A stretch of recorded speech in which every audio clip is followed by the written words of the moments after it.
بلسم.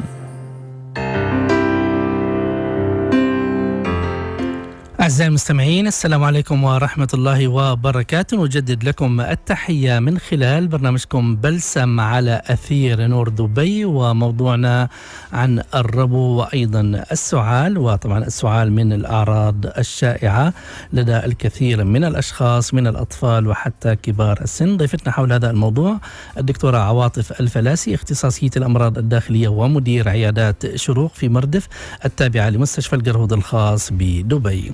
طرق التواصل على الهاتف 600-551-414 والرسائل النصية القصيرة على 4006.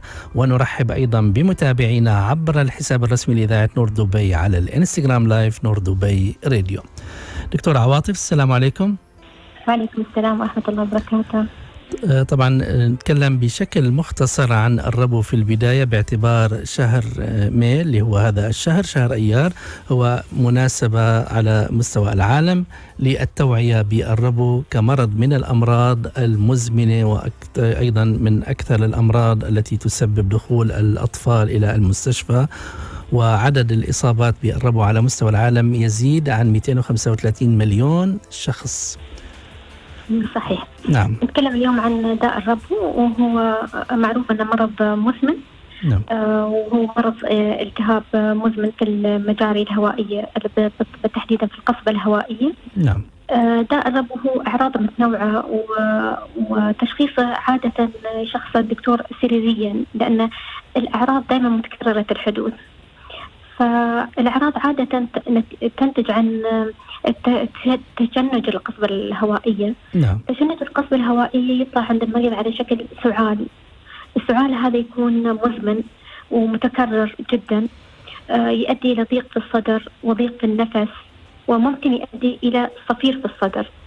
لكن نبغى بعد نأكد على مستمعينا الكرام أن ممكن داء ربو لازم يكون فيه صفير في الصدر. نعم. يعني ممكن يكون بس السعال وضيق الصدر وضيق النفس هو الشيء الواضح في داء الربو. نعم، طبعا نتمنى دائما الانتباه، ويعني مثل ما بنعرف بشكل أساسي هناك عوامل مثيرة لنوبة الربو. هناك أيضا مثل الأبخرة، مثل العطور، البخور، المنظفات الكيميائية، المواد العطرية التي تستخدم سواء في البيت، في السيارة، في المكتب، في أي مكان. ولن ننسى طبعا موضوع التدخين بشقيه، والتدخين الإيجابي والتدخين السلبي. للأسف كثير من يعني الآباء والأمهات يعني يدخنون، وطبعا بالقرب من الأطفال، وهذا الأمر يثير نوبة الربو. هناك أيضا أدوية مثل الأسبرين تثير نوبة الربو، الجهد يثير نوبة الربو. فبنتمنى دائما الانتباه، وبالنسبة للأطفال وإذا كان عندهم مثل هذه المشكلة أن نراعي وأن نبتعد عن هذه العوامل. دكتورة، يعني ماذا ننصح في موضوع الوقاية؟ نعم. بالنسبة لموضوع الوقاية مثل ما تفضلت حضرتك، بعض الوجود ببعض الحيوانات بالبيت، نعم. مثل القطط والكلاب والوبق، الحيوانات هذا ممكن يزيد من عدد حالات إصابة تكرار الربو. أو مثلا يلاحظ الدكتور مش قادر يسوي كنترول عليه بالأدوية، ويكون في مصدر وجود هذه الحيوانات يزيد عملية الربو. طبعا في علاقة بين الحشرات حتى والربو، مثلا بالذات الصرصور يوجد جدا علاقة قوية بينه، وإذا كان موجود في كرمك الله الحمامات، فهذا الشخص اللي ينام في هالغرفة عدد مرات الربو ممكن تزيد. طبعا الغبار، عشان كذا ننصح بنوعية الستائر والسجاد يكون في نوعية معينة. نعم. والمكيفات طبعا مثل يعني بدأنا باستخدام المكيفات، وطبعا المكيفات تحتاج أيضا إلى تنظيف من فترة إلى أخرى. معي اتصال الأخ أبو جاسم. السلام عليكم. السلام عليكم. عليك السلام، يا مرحبا، تفضل. مرحبتين أخي، أنا عندي مشكلة بسيطة هي مشكلة مش بسيطة في نفس الحالة. أنا عندي إني أنا مدخن. أنا بالمختصر إني أنا أختصر الموضوع إني أنا مدخن. نعم. بس في حالتي إنه الكحة بعض الأحيان تكون موجودة عندي، بعض الأحيان تكون موجودة بشكل استمراري. يعني مثل ما تقول موجودة بانخفاض، بعدين بعد ما أدخن بكثرة أو شيء من هذا الشيء أصاب بكحة باستمرارية. يعني كل دقيقة دقيقتين أكح يعني شيء مش قادر إني أنا أتحمله. نعم. فمش عارف شو العلاج فيه. حتى أنا مرة يعني تركت التدخين لمدة يوم أو يومين، فالكحة فما زالت باستمرار عندي. أنا من صغري كان فيني ربو، بس نعم. أنا يوم رحت راجعت الدكتور قال لي الدكتور إن الربو رجع لك، بس أنا استخدمت بعض الأدوية اللي أعطاني إياها. نعم. الحمد لله كانت الأدوية فعالة، بس لاحظت أن بعد فترة رجع لي نفس الموضوع، نفس الكحة اللي هي باستمرار. طيب خليك معي دكتور عواطف، تحبي تسألي الأخ أبو جاسم أي سؤال؟ هو أهم شيء لما رجعت الكحة هل رجعت معها أعراض ثانية، مثلا وجود بلغم متغير اللون أو بلغم في دم أو حرارة؟ بالضبط أنا صادفني هذا الشيء، أن البلغم قاعد يطلع مني باستمرار حتى مع الكحة الزايدة هذه اللي قاعد ألاحظها. كم عمرك أخي أبو جاسم؟ معك سموحة أخوي، معك جاسم. طيب ولا يهمك. طيب طيب أخي جاسم، كم العمر؟ العمر تقريبا 24 سنة. من أنت بتدخن؟ تقريبا 4 سنوات. 4 سنوات. أنا بالنسبة لي نصيحة، يعني وطبعا أنت تعرف أعتقد النصيحة، وخصوصا مع قدوم شهر رمضان المبارك إن شاء الله ينعاد على الجميع بالخير والصحة والسلامة للجميع. أول شغلة أنك فعلا تتخلى عن هذه العادة، لأنه راح تتحسن حياتك بشكل عام يعني. وأيضا كل هذه المشاكل أعتقد يعني ربما لن تزور طبيب ولن تكون بحاجة إلى زيارة طبيب، حتى لو بشكل تدريجي من الآن. يعني خففت التدخين تدريجيا دون الحاجة لأي أدوية مساعدة، وإذا احتجت لأدوية مساعدة موجودة طبعا أدوية مساعدة. دكتور عواطف هلا يعني بتزيد على كلامي. دكتور عواطف تفضلي. نعم. بالنسبة للتدخين يا أخ جاسم، التدخين أصلا غير عن أنه يزيد عدد نوبات الربو، أصلا التدخين كمادة تضر بالقصبة الهوائية، تؤدي إلى التهاب مزمن في القصبة الهوائية. فالمريض يبدأ بعد كم سنة يبدأ يكح ويطلع بلغم، ممكن يطلع دم. كما التدخين على فترات طويلة قد يؤدي إلى سرطان الرئة. التدخين له طريقة ثانية في أنه يزيد الكحة غير عن موضوع الرئة.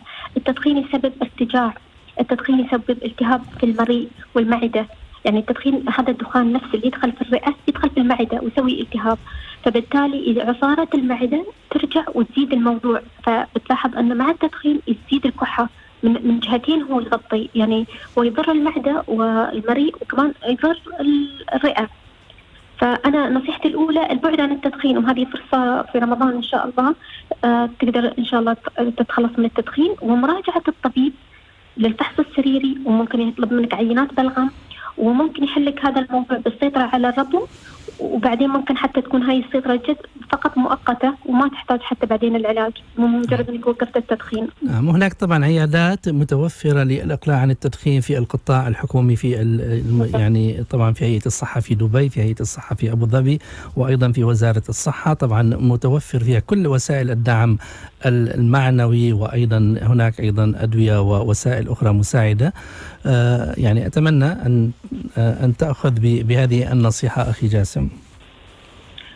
وحبيت بعد أذكر أن في علاقة كبيرة بين خطر إصابة بداء الربو والسمنة. يعني كل ما المريض اللي مصاب بداء الربو نزل من وزنه، فهذا ساعد كثير أن الأعراض تكون أقل والنوبات الربو تكون أقل. أخ جاسم معنا؟ أنا معك. طيب فيعني عندي سؤال بسيط قبل عندي سؤال بخصوص أن الربو والتدخين قد يسبب الاثنين أعراض أكبر، يعني يكون مشكلة كبيرة في نفس الحالة، ولا شو أعراضه يمكن يكون؟ يعني التدخين يعتبر أصلا التدخين بروحه الحالة قد يؤدي إلى الإصابة بأمراض القصبة الهوائية المزمنة، والتدخين في نفس الوقت يعتبر حالة الغبار، يعني يؤدي إلى تكرار إصابة بحالات الربو. ومن غير أن التدخين أصلا معروف أن له علاقة بسرطان الرئة، والتدخين بعد له علاقة بأمراض الشرايين، والتدخين له علاقة بأمراض ارتجاع المعدة المريئي. نعم. وردا طبعا ايضا لسؤالك، يعني الربو هو طبعا يعني بيكون الشخص اللي عنده ربو بيكون عنده صعوبة في التنفس، ونضيف الى الى هذا الامر ايضا عامل اخر يعني يمنعك من التنفس بشكل صحيح. التدخين طبعا انا عم باخذ حقيقة مواد عديدة وآخذ الكربون بدل يعني غاز الكربون بدل ما آخذ الأكسجين، لذلك يعني بتعاني حقيقة أو يعاني الشخص المدخن من مشاكل قد لا تظهر في الوقت الحالي، ولكن مع مرور الأيام مع مرور السنوات تظهر مشاكل. فما نتمنى لأي شخص حقيقة أن يعاني من لا سمح الله مشاكل في الرئة أو حتى يعني أمراض انسدادية في الرئة وأن يدخل المستشفى بجراء ذلك. الأمر بيدك أخي جاسم، وأنا إذا بتحب أنا بعد البرنامج إذا يعني بإمكانك تترك رقمك عند الأخت ميرا بتواصل معك حتى نساعدك في الإقلاع عن التدخين، هذا لو توفرت لديك يعني النية ونتمنى أو القرار، يعني لأنه هي حقيقة تحتاج إلى قرار أكثر من الحاجة للدواء للإقلاع عن التدخين. فإذا ما في أي استفسار آخر شكرا لك أخي جاسم ونتمنى لك الصحة والسلامة. نذكر بطرق التواصل على الهاتف 600-551414، الرسائل النصية القصيرة على 4006، ونرحب أيضا بمتابعينا عبر الحساب الرسمي لإذاعة نور دبي على الانستغرام لايف نور دبي راديو، وضيفتنا الدكتورة عواطف الفلاسي اختصاصية الأمراض الداخلية ومدير عيادات شروق في مردف التابعة لمستشفى الجرهود الخاص بدبي. هناك رسالة: ما الفرق ما بين الربو أعتقد والتليف الرئوي؟ لا، فرق كبير. نعم.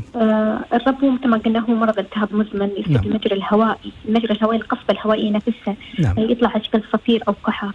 أما التليف الرئوي هو يصيب الجزء السفلي من الرئة واللي هو الأغشية نفسها اللي هي نعم. الحويصلات النهائية. نعم. نعم.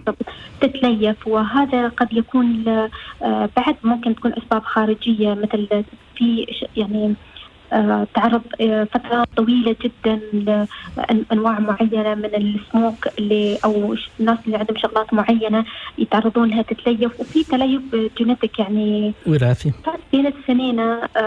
هذاك يكون واضح فيه أكثر صعوبة النفس أكثر من الكحة. الربو لا، الربو نوبات من ضيق النفس. نعم بالضبط. نعم. الشخص بين النوبات ممكن يكون تماما طبيعي. نعم. أما تليف الرئة لا، هو مرض يبدأ ويستمر ويطلع يعني كل ما زاد الوقت زادت الأعراض ووضحت الأعراض أكثر وأكثر. نعم. قصور النفس يزداد، وطبعا يعني هذا الأمر يؤثر على حياة الشخص ويؤثر على نومه ويؤثر على إنتاجيته أيضا. نعم. وطبعا هناك يحتاج إلى أكسجين. نعم. في البيت. أما الربو لا، الربو ممكن أن يسوون عليه كنترول أكثر من التليف الرئوي. نعم. طيب أيضا يعني كنا قد تكلمنا قبل يعني البرنامج دكتورة عواطف أنه هناك من الأعراض الشائعة السعال، والسعال ليس بالضرورة أن يكون من منشأ من الجهاز التنفسي دكتورة؟ بالضبط. عشان شيء حتى بالنسبة لحالات الربو. نعم. إذا مثلا الشخص زادت عند الكحة والدكتور لاحظ أن مع عطاء الأدوية ما يتحسن المريض، فلازم نفكر في أسباب أخرى للكحة أو السعال. قد يكون أولا رقم واحد مثلا المريض نفسه عنده التهاب بالأنف أو الجيوب الأنفية، هذا الالتهاب موسمي أو هذا الالتهاب نتيجة لحساسية معينة يخلي التقاطر من خلفية الأنف على القصبة الهوائية ويؤدي إلى السعال المتكرر المزمن.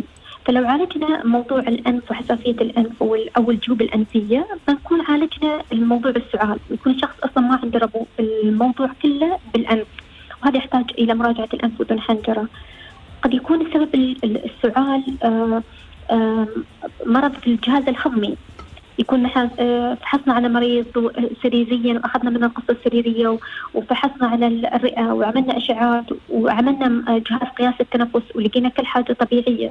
ولما سألنا عن الارتجاع ممكن المريض لا يعاني أبدا من أعراض الارتجاع المعدي المريئي. نعم. ولكن لما يسوون له منظار أو ياخذون له يكشفون على جرثومة المعدة يكونها بوزيتيف المنظار، يعني في ارتجاع مريئي أو معدي مريئي، فبالتالي مع أخذ علاج للارتجاع المعدي المريئي تزول الأعراض السعال.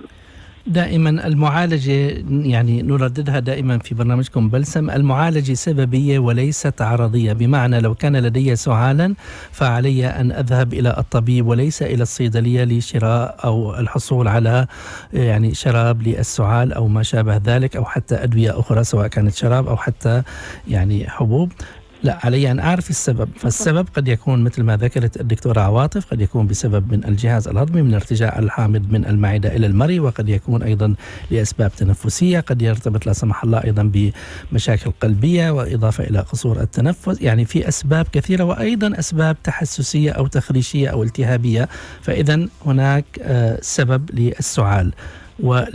نعم ما تفضلت ذكر الأدوية، يكون المريض صار له فترة بسيطة بادي أدوية ضغط أو أدوية تنظيم دقات قلب أو أسبرين، وبدأ عنده السعال.